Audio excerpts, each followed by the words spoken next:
pushback you might receive and have received from people is the liturgy is the most sacred thing we can do. And it feels like you're attacking it. And it feels like you're not being obedient to the Holy Father.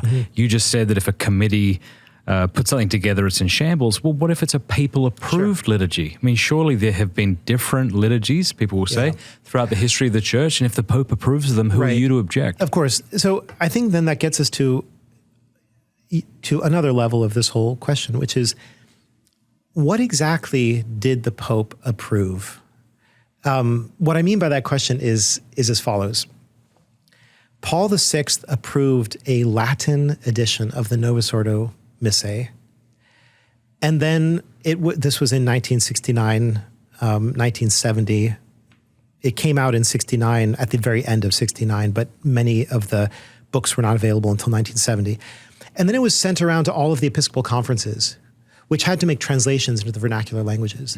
Well, these translations ended up being awful. And almost anybody who's ever looked into this knows how bad the translations were, especially in English. The English translation was horrifically bad. I mean, to such an extent that a whole sentence of Latin would be replaced with one word. Like they were just ignoring stuff. He took bread into his holy and venerable hands. He took the bread. That's how it was translated in the original English missal that was used for 40 years, right? And there are just countless examples like this. So did Paul VI approve all these vernacular versions? Kinda, sorta. I mean, somebody at the Vatican approved them, unfortunately. But that was a whole mess. The whole kind of babel of vernacular translations that took place, which suddenly meant that Catholics who prior to then could attend Mass anywhere in the world and be at home, were now suddenly thrown to the whims of whatever language happened to be in the air, whatever vernacular register people chose. I mean, you know what that's like traveling, right? But then what about this? If a missal has a bunch of options in it, and some of those options or some of those moments for spontaneity put the liturgy now in the hands of the driver, the priest. Is the Pope approving that? I mean, whatever this priest is doing with the freedom that the missal gives him. So it's a little bit complicated. And then what about this, right? Vatican II says Latin and chant should have pride of place. But and it says nothing about ad orientem, nothing at all, which means that nobody questioned that the Mass should continue to be said facing eastwards. But then what does Paul VI do in 1965? March of 1965, he celebrates Mass for the first time in Italian facing the people. So he set an example, this was even before the Novus Ordo, of doing the Tridentine Mass in a way contrary to what just a couple of years before the Council Fathers had agreed to. So is Paul VI being faithful to the Council? He's being unfaithful to the Council? Should a Pope, at least for reasons of honor and nobility, should he go along with what over 2,000 prelates vote for, or should he just be his own man and go his own direction, right? But then in 1969, he gives two addresses in November of 1969 in which he bids a pained farewell to Latin and chant. We must give up the language of the angels. We must give up this most beautiful music. Why? Because the vernacular is apostolic, because we're now making an outreach to modern man, and he can't relate to Paul VI. Okay. He can't relate to Latin and chant anymore. So everybody out there who's saying, all we need to do is just do the Novus Ordo as it was intended to be done. What are they talking about? I mean, it's their idea then to do it in Latin and chant, not Paul VI idea. You see what I'm saying? Whose idea? Their idea. Okay, sorry, let me try to explain what I'm saying. If a Novus Ordo priest comes along and says, we're going to do the Mass right, we're going to do it ad orientem, in Latin, with chant, all you have to do is say Paul VI did it exactly the opposite way.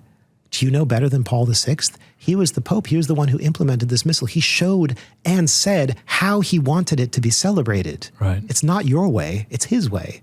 So I guess what I'm saying is the more you look into it, the more chaotic it appears. But was that a one-off with Paul VI? No. Was he always facing the people speaking in Italian? And if he wasn't, couldn't they just respond by saying, well, that was a single choice the Pope chose to engage in? He didn't always do that, because at St. Peter's Basilica, the popes have always done the Mass partly in Latin. That has survived even down to the present, amazingly enough.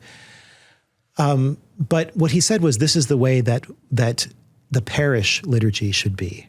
right? The papal basilica liturgy is different, right? They've always been different. They've always been intended for a more international gathering, and they're more formal, and it's the Pope's Mass and all this sort of thing. But what he was doing was setting an example for parish liturgy. Yeah. And then, again, the general instruction for the Roman Missal, it says every time there's a point in the Mass where music can arise, it mentions Gregorian chant first. But then it mentions, but other kinds of music can also be used. And so then what about when a bishop says, well, I don't want you to use chant, I want you to use other types of music? What is a priest supposed to do in that situation? Who is he obeying and why? Is he obeying the liturgical law? Is he obeying the bishop? Is he obeying the Pope? I mean, it's very chaotic. It's very chaotic. I think that the source of the liturgical woes in the Catholic Church go back to the uncontrollable variability of the new rite. It can be done in Latin or the vernacular. It can be done with popular styles of music or with Gregorian chant. It can be done ad orientem or versus populum. It can be done with, involving women as Eucharistic ministers or only with men dressed in cassocks and surplices. I mean, will the real Novus Ordo please stand up, right? I don't think the Novus Ordo is one rite. It's a multiplicity of rites. It's a kind of multi-rite. It has a kind of identity crisis. What is it? I think part of this identity crisis is that some of the liturgical reformers, they wanted it to be adaptable to different situations. That for them was a virtue. So they thought, well, the African missionary is going to go to this tribe somewhere and they can't deal with a European style liturgy. They need to have dancing and bongo drums. And therefore, he gets to adapt the Novus Ordo to that situation. But, what if this other college chaplain is, he's chaplain to a classical college where everybody is speaking Latin? Well, then he could do it in, you know what I mean? So it's the adaptability and variability and mutability of it was intended as a strength. I think what the decades have shown is that it's a weakness because it dissolves the sense of a rite. It dissolves the sense of this is what the Mass is and how it's done.